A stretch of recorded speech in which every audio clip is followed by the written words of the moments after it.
เชฟโรเลตโคโลราโดรุ่นฉลองครบรอบ100 ปีรถกระบะรุ่นนี้มาพร้อมขุมพลังใต้ฝากระโปรงเครื่องจักรดูราแม็กดีเซลอินเตอร์คูลเลอร์เทอร์โบ 2.8 ลิตรระบบทรงรางขับเครื่อง4ล้อ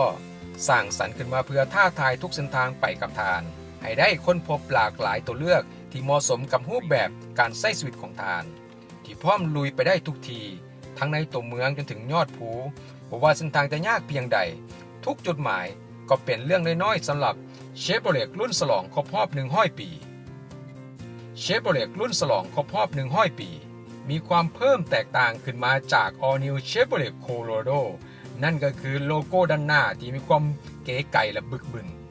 โลโก้ด้านข้างที่มีตัวเลข100นั่นหมายถึงรุ่นฉลองครบ100 ปีโลโก้ด้านท้ายใหญ่มีความเก๋ไก๋และทันสมัย